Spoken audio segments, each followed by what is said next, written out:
നമസ്കാരം, ഞാൻ രജനി അഭിലാഷ്. KPCC അധ്യക്ഷ സ്ഥാനത്ത് നിന്നും വെറുതെ അങ്ങ് മാറിയതല്ല. ഇതിലും വലിയ കസേര കണ്ടിട്ടു തന്നെയാണ് മാറിയത്. അതെ, വരുന്ന നിയമസഭാ തിരഞ്ഞെടുപ്പിൽ എനിക്കും കിട്ടും ഒരു മന്ത്രി കസേര.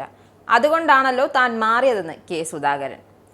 KPCC അധ്യക്ഷ സ്ഥാനത്ത് നിന്ന് മാറണമെന്ന് AICC general secretary KC Venugopal ഡൽഹിയിൽ വെച്ച് ആവശ്യപ്പെടുകയായിരുന്നു. കേരളത്തിൽ നേതൃമാറ്റം വേണമെന്ന് ഹൈക്കമാൻഡിന് താൽപ്പര്യമുണ്ടായിരുന്നെന്നും അതുകൊണ്ടാണ് അങ്ങ് മാറിക്കൊടുത്തത്. ബെൽഗാവി സമ്മേളനത്തിനു ശേഷം 6 PCC അധ്യക്ഷന്മാർ മാറിയിരുന്നു. ഈ പശ്ചാത്തലത്തിൽ കേരളത്തിലും ഒരു മാറ്റം ആഗ്രഹിക്കുന്നുണ്ടെന്ന് വേണുഗോപാൽ പറഞ്ഞു. പ്രത്യേക ഇളവ് തരാം, അതായത് കേരളത്തിൽ നിന്ന് മാറിയാൽ പ്രത്യേക ഇളവ് തരാം, നിയമസഭയിലേക്ക് മത്സരിക്കാൻ കൂട്ടത്തിൽ ഒരു അവസരവും സർക്കാരിന്റെ ഭാഗമാക്കും എന്നീ ഉറപ്പുകളാണ് ലഭിച്ചത്. തന്നെ ഒഴിവാക്കുകയല്ല എന്നും പാർട്ടിയിൽ തന്നെ ഉണ്ടാകുമെന്നുമാണ് KC ഉറപ്പു നൽകിയത്. ഉചിതമായ ആദരം നൽകി അധ്യക്ഷ സ്ഥാനത്ത് നിന്ന് മാറ്റാനാണ് ആഗ്രഹിക്കുന്നതെന്നാണ് വേണുഗോപാൽ പറഞ്ഞത്. അത് കേട്ടപ്പോൾ മാറാൻ തയ്യാറാണെന്ന് താൻ സമ്മതിക്കുകയും ചെയ്തു. പ്രവർത്തക സമിതി അംഗത്വം വാഗ്ദാനവും ചെയ്തിട്ടുണ്ട്. മാത്രമല്ല, താൻ പറയുന്ന ആളുകളെ അധ്യക്ഷ സ്ഥാനത്തേക്ക് പരിഗണിക്കാമെന്ന് ഉറപ്പും ലഭിച്ചു. അതങ്ങനെ തന്നെ സംഭവിച്ചു. അധ്യക്ഷ പദവിയിൽ നിന്നും മാറേണ്ടി വരുമെന്ന ധാരണയിലാണ് രാഹുൽ ഗാന്ധിയുമായും മല്ലികാർജുന ഖാർഗെയുമായി സംസാരിക്കാൻ പോയത്.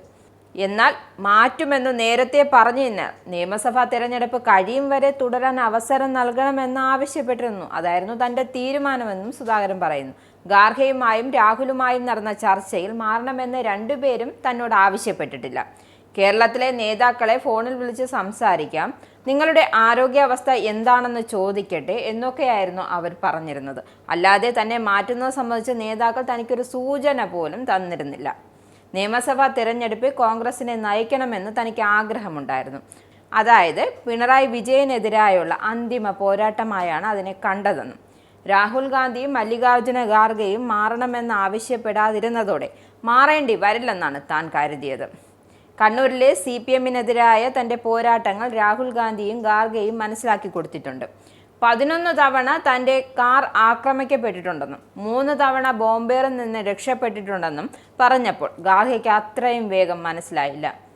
ഞാനൊരു അച്ചടക്കമുള്ള രാഷ്ട്രീയ പ്രവർത്തകനാണ്, ഹൈക്കമാൻഡ് നിർദ്ദേശം എന്തായാലും അനുസരിക്കും, ഒരു സ്ഥാനവുമില്ലെങ്കിലും തന്റെ പ്രവർത്തനം എന്നും പിണറായി വിജയന്റെ ഭരണം അവസാനിപ്പിക്കുക എന്ന തന്റെ രാഷ്ട്രീയ ദൗത്യത്തിന് വേണ്ടിയുള്ളതായിരിക്കുമെന്നാണ് സുധാകരൻ കൂട്ടിച്ചേർത്തത്.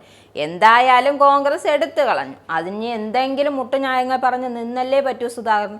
അതിനുള്ളൊരു മുട്ടുന്യായം മാത്രമാണ് ഇത്.